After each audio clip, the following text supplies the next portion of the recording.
Hello everyone, welcome to my channel 6-12 NCERT classes में आपका स्वागत है। आई होप आप लोग भी बहुत अच्छे होंगे। तो चलिए आज हम लोग 6 चैप्टर स्टार्ट करते हैं, जिसका फर्स्ट पार्ट हम लोगों ने कंप्लीट कर चुका था। आज सेकंड पार्ट कंप्लीट करेंगे, ओके, जिसका नाम है ईश्वर से अनुराग।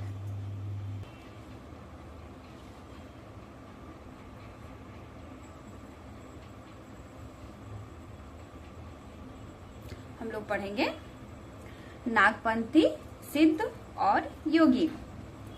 इस काल में अनेक ऐसे धार्मिक समूह उभरे जिन्होंने साधारण तर्क वितर्क का सहारा लेकर रूढ़िवादी धर्म के कर्मकांड और अन्य बनावटी पहलुओं तथा समाज व्यवस्था की आलोचना की।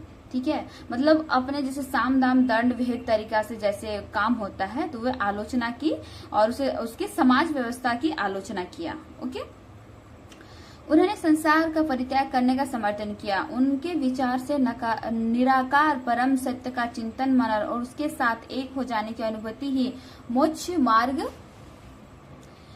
मार्ग है। इसके लिए उन्होंने योगासन, प्राणायाम और चिंतन मनन जैसी क्रियाओं के माध्यम से मन एवं शरीर को कठोर प्रशिक्षण देने की आवश्यकता पर बल दिया। ये समूह खासतौर पर नीची कही जाने वाली जातियों में बहुत लोकप्रिय हुए। उनके द्वारा ही की गई रूढ़िवादी धर्म की आलोचना ने भक्ति मार्गीय धर्म के लिए आधार तैयार किया, जो आगे चलकर उत्तरी भारत में लोकप्रिय शक्ति बना। अब हम लोग पढ़ेंगे इस्लाम और सूफी मत। संतों और सूफियों में बहुत अधिक समानता थी, यहाँ तक कि यह भी माना जाता है कि उन्होंने आपस में कई विचार का आदान प्रदान किया और उन्हें अपनाया। सूफी मुसलमान रहस्यवादी थे। वे धर्म के बाहरी आडंबरों को अस्वीकार करते हुए ईश्वर के प्रति प्रेम और भक्ति तथा सभी मनुष्यों के प्रति दयाभाव रखने पर बल देते थे। इस्लाम ने एकेश्वरवाद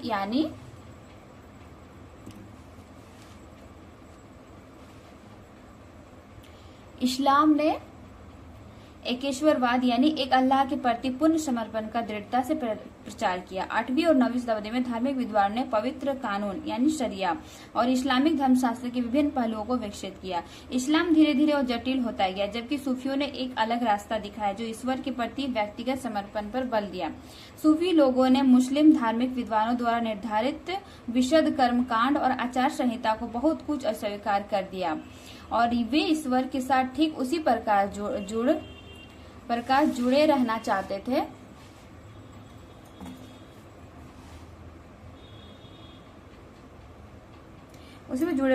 थे जिस प्रकार एक प्रेमी दुनिया की परवाह किए बिना अपनी प्रियतमा के साथ जुड़े रहना चाहते हैं। संत कवियों की तरह सूफी लोग भी अपनी भावनाओं को व्यक्त करने के लिए काव्य रचना किया करते थे। गद्य में एक विस्तृत साहित्य तथा किस्से कहानियां इस सूफी संतों के इर्द गिर्द विकसित हुई। मध्य एशिया के महान सूफी संतों में गज्जाल, रूमी और शादी के नाम उल्लेखनीय है। नामपतियों, सिद्धों और योगियों की तरह सूफी भी यही मानते थे कि दुनिया के प्रति अलग नजरिया अपनाने के लिए दिल को सिखाया पढ़ाया जा सकता है। उन्होंने किसी औलिया या पीर को देख रेख में जिक्र, चिंतन, समाय यानी गाना, जिक्र यानी नाम का जप और रक्ष यानी नृत्य, नीति चर्चा, सांस पर नियंत्रण आदि के जरिए प्रशिक्षण की विस्तृत रीतियों का विकास किया। इस प्रकार आध्यात्मिक सूफी उस्तादों की पीढ़ियों सिलसिलाओं का प्रादुर्भाव यानी उदय हुआ। उनमें से हर एक सिलसिला निर्देशों व धार्मिक क्रियाओं का थोड़ा बहुत अलग तरीका अपनाती थी। 11वीं शताब्दी से अनेक सूफी जन मध्य एशिया से आकर हिंदुस्तान में बसने लगे थे। दिल्ली सल्तनत अध्याय 3 की स्थापना के साथ यह प्रक्रिया उस समय और भी मजबूत हो गई, जब उपमहाद्वीप में सर्वत्र बड़े बड़े अनेक सूफी केंद्र विकसित हो गए। चिश्ती सिलसिला इन सभी सिलसिलाओं में सबसे अधिक प्रभावशील था। इसमें औलियाओं की एक लंबी परंपरा थी, जैसे अजमेर के ख्वाजा मोइनुद्दीन चिश्ती, दिल्ली के कुतुबुद्दीन बख्तियार काकी, पंजाब के बाबा फरीद, दिल्ली के ख्वाजा निजामुद्दीन और औलिया और गुलवर के बंदानवाज गिसुद राज। ओके एवरीवन, सूफी संत अपने खानकाहों में विशेष बैठकों का आयोजन करते थे। जहाँ पे राजा महाराजा सूफी संत जैसे राजा महाराजा के जैसे किसी एक जगह बैठ के वो लोग विचार विमर्श करते हैं, वैसे उन लोगों का सूफी संत अपने खानकाओं में, मतलब उनका विशेष जगह हुआ करता था, आयोगों का बैठकों का आयोजन करते थे, जहाँ सभी प्रकार के भक्तगण जिनमें शाही घराना के लोग तथा अभिजात और आम लोग भी शामिल होते थे, इन खानकाहों में आते थे और वे आध्यात्मिक विषयों पर विचार करते थे। अपनी दुनियादारी की समस्या को सुलझाने के लिए संतों से आशीर्वाद मांगते थे अथवा संगीत तथा नृत्य के जलसों में भी शामिल होकर चले जाते थे। अक्सर लोग ये समझते थे कि सूफी औलियाओं के पास चमत्कारी शक्तियां होती है जिससे आम लोगों को बीमारियों और तकलीफों से छुटकारा मिल सकता है। सूफी संत की दरगाह। सूफी संत की दरगाह एक तीर्थ स्थल बन जाता था जहां सभी ईमान धर्म के लोग हजारों की संख्या में इकट्ठे होते थे। ये देखिए खानकाहा, ये है एक खानकाहा मतलब एक जगह। ओके, ये आगे पढ़ते हैं। अब हम लोग पढ़ेंगे उत्तर भारत में धार्मिक बदलाव। क्या पढ़ेंगे? उत्तर भारत में धार्मिक प्रभाव, कैसे कैसे प्रभाव हुआ और किसके विचार क्या हुए, इस सब के बारे में हम लोग पढ़ेंगे। ओके,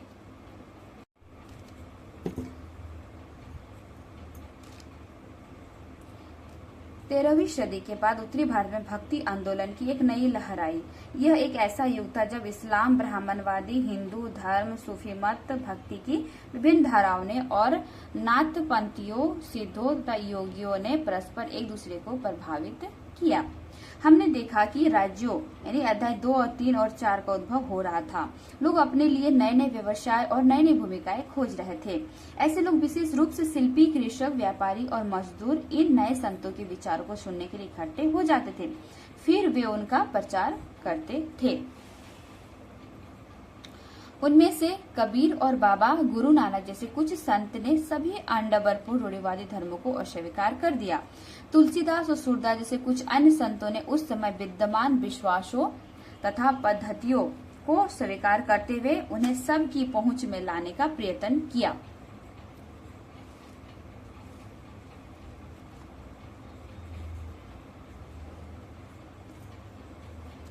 तुलसीदास ने ईश्वर को राम के रूप में धारण किया। अवधि पूर्वी उत्तरी प्रदेश की बोली में लिखी गई तुलसीदास की रचना रामचरितमानस उनके भक्ति भाव को अभिव्यक्त और साहित्यिक कृति दोनों दृष्टि से महत्वपूर्ण है। सूरदास श्री कृष्ण के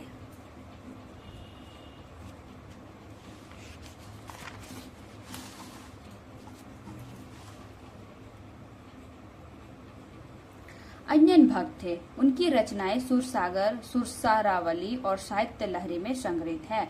और एवरीवन, ये जो सुरसार और सुरावली है, ये क्वेश्चन पूछा जाता है कि सुरसागर, सुरसारावली और साहित्य लहरी क्या एक ही है इनके लेखक? ठीक है, जो इनकी रचना किए हैं, या फिर इनकी रचना किसने की है? और आपको दे दिया जाएगा सूरदास, तुलसीदास वगैरह का नाम दिया जाएगा। ठीक है, वो एग्जाम में पूछा जाता है एवरीवन। असम के शंकर देव परवर्ती 15 शब्द जो इन्हीं के समकालीन थे, इन्हें विष्णु की भक्ति पर बल दिया, विष्णु की भक्ति पर बल दिया और असमिया भाषा में कविता तथा नाटक लिखे। उन्होंने ही नाम घर, कविता पाठ और प्रार्थना, उन्होंने नाम घर किसका है? शंकर देव द्वारा लिखित किया गया है नाम घर। स्थापित करने की पद्धति चलाई जो आज तक चल रही है। इस परंपरा में दादू दयाल, रविदास और मीराबाई जैसे संत भी शामिल थे। मीराबाई एक राजपूत राजकुमारी थी जिनका विवाह 16वीं शताब्दी में मेवाड़ के एक राजसी घराने में हुआ था। मीराबाई रविदास, जो अस्पृश्य जाति के माने जाते थे, के अनुयायी बन गई। वे कृष्ण के प्रति समर्पित थी और उन्होंने अपने गहरे भक्ति भाव को कई भजनों में अभिव्यक्त किया है। और एवरीवन, सेकेंड पार्ट यहीं पे रहने देते हैं 6 चैप्टर का, क्योंकि ये चैप्टर थोड़ा लंबा है। ओके एवरीवन, तो प्लीज लाइक एंड सब्सक्राइब करिएगा और मेरे चैनल को आगे बढ़ाइएगा। लाइक एंड सब्सक्राइब कर दीजिए everyone. Okay, thank you everyone, bye bye.